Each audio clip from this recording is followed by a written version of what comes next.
देवेंद्र फडणवीसची जी चाल आहे ना तो मोडायला तयार नाही, तो मोडायला तयार नाहीये. त्याचे जे चाल आहे द्वेषाची, मराठा द्वेषाची, ते सोडायला तयार नाही. कारण आपण किती येतोय काय म्हणतात ना, जुनी म्हण आहे बघा, एखाद्याच्या नरड्यात किती हात घाला ते कोरड्यात निघतो. तसं याला किती सांभाळा मराठ्यांनी, शेवटी असं वाटतं की हे मगरूरच आहे, हे मराठा द्वेषी आहे, हे आकाशानं बरबाडलेलं आहे पुरं. हे फडणवीस जे आहे ना हे पुरं बरबाडलेलं आहे. जातीवादानं पछाडलेला जर माणूस या राज्यात कोण असेल ना तर ती देवेंद्र फडणवीस.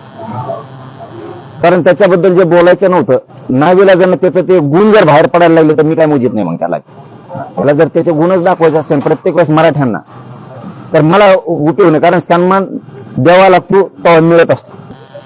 आणि मग काय तू आता काही गुतत नाही म्हणून मी काय तुला सन्मानाचं बोलत होतो आतापर्यंत, त्यामुळे तू काय मग करू शकत नाही. तुझ्याशी करायला जाशील त्याशी तुला कळेल काच का या राज्यातले मराठे म्हणजे काय, राज्य म्हणजे काय, आणि तो फडणवीस म्हणजे काय. तो इज्जत केली आम्ही करत होतो, तुला प्रामाणिक बोलत होतो, पण तुला जे मस्ती आहे ना ती जायला तयार नाही तू, आणि मी सहन करायला तयार नाही. कारण तू ह्या पोरीसाठी एक शब्द ओलांडून तू सागर बंगल्यावर राहायला जाऊ शकत नाही.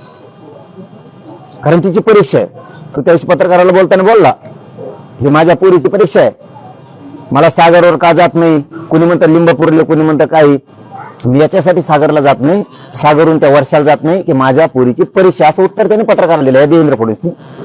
आणि तिचं भविष्य महत्वाचं आहे, शिक्षण महत्वाचं, म्हणून मी सागरवर, मग तो तिथून 500 मीटरवर जाऊ शकत नाही स्वतःच्या पोरीचा शब्द ओलांडून.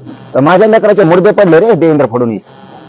आत्ता 4 पोरांना आत्महत्या केल्या पोरा दिवशी, लाज वाटून देतो जरा. मी खानदानी मराठ्याचा आहे, अस्सल मराठ्यांचा आहे, मराठ्यांचे पोरं मारायला लागलेत. कसला तुला फक्त तू जर तो पोरीत वेगळा भेदभाव करतो, दुसऱ्या मराठ्यांच्या पोरीत वेगळा भेदभाव करतो, काय जरा तू प्रमुख आहेस. जर तू केशी मागे येईल म्हणतो, किती जातीवादी असावं, मराठ्यांशिवाय सत्ता नाही होऊ शकत. लरड कोणी आलता रे, इतकं बेमान होऊ नको फडणवीस, इतकं बेमान गद्दार होऊ नको मराठ्यांशी. आणि ते डोक्यात तो असं ना खोळ तर काढून टाक, मराठी मागं नाही तर पुढं नाही, ते काढून टाक, हलक्यात घेऊ नको मला मराठ्याला, खरंच काढून टाक. तुला वाटत असेल मराठी नाही तर ते काही तू बरबाडलेली टीम लावलेली ना, काही बायाची काही गाड्याची, ती बरबाडलेली टीम लावली ना, त्यांना जरा नीट सांग, भापीत राहू नको, असंच भापीत राहशील, बेकार होईल, भापीत राहशील. मराठी एक नाही तर मराठी मागं नाही राहिले काय नाही, मराठ्यांना चॅलेंजच देऊ नको. वेळ पडले ना एका दिवसात 4 कोटी मराठी रस्त्यावर येतील, एका दिवसात. खरंच चॅलेंज देऊ नको. ज्या दिवशी बघायला जसेल ना याच्या मागं मराठी आहेत का नाहीत माया मागं, त्या दिवशी तुझ्या हातातून वेळ गेलेली असेल, फडणवीस गेलेली असेल. तू काय असला कोणता मुख्यमंत्री कोणता गृहमंत्री आहे तू, काय करायले? आंध्रात एक सांगतोय, उजाडात एक करतोय.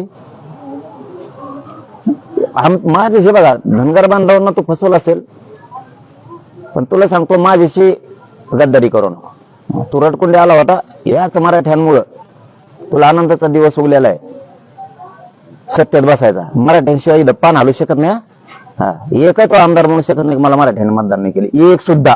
त्याच्यात जर हिंमत असली ना, फक्त मन म्हणा मला मराठ्याने मतदान नाही केलं, मी निवडून मराठ्यांमुळे आलो नाही, फक्त मान. इतकं बेमान नाही व्हायचं देवेंद्र फडणवीस, इतकं बेमान नाही व्हायचं.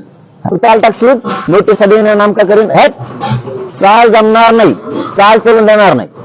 मग जर जास्त डोकं खराब झालं तर तुला माहित नाही काय होत असतं. आता अनुभव तू घेशील, आता मुख्यमंत्री तू आहे, तो असं फेटायचंच का तुला, इच्छाच आहे का ते फेटायचं, तर तुला बेकार होईल. तुला सांगतो मराठ्यांशी गद्दारी करू नको, तुला मराठ्याने गादीवर बसवले आयुष्यात गादीला मराठी शिवून देणार नाही तुला, का करायला जर लागले तर आयुष्यभर. मग जेवढी टोळी धनंजय मुंड्यासारखी तशी, मग त्या टोळीला पुऱ्या राज्यात लोक शिवूच देणार नाही त्या सत्याच्या गादीला.